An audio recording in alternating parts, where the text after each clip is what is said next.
First on 4, as many as 7,000 Cuban immigrants are making their way into the U.S., some now entering through the Rio Grande Valley.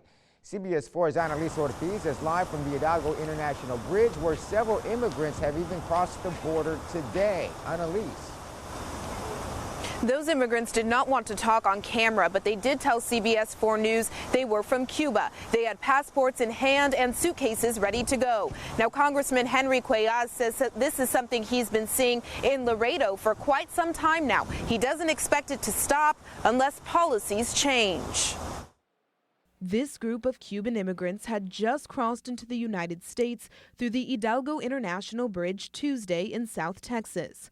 Others tell us they were waiting to pick up Cuban immigrants who were on their way into the country. Laredo has been seeing an influx of Cubans since thousands were stranded in Central America after Nicaragua closed its borders to them and finally made their way into the U.S. Let's look at the differences between the Central Americans that come through the valley and the Cubans that come through Laredo. A Cuban is not going to come through the river or the Rio Grande or meet Border Patrol. They actually come through a bridge and meet CBP. That's because the Cuban Adjustment Act of 1966 allows Cubans to become a United States resident after just 1 year on U.S. soil. But what's causing Cubans to cross into the United States in such large numbers now? Congressman Cuellar says that many Cubans worry that better relationships between the U.S. and Mexico could soon mean they no longer have that privilege. That becomes a magnet for the Cubans to come here. The Costa Ricans and the other Central Americans say, hey, this is not our problem, U.S. It's your problem because your law is a magnet.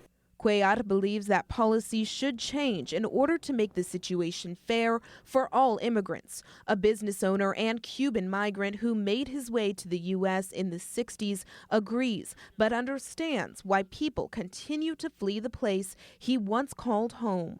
My people are still in ration food. They're still making $20 or $30 a month.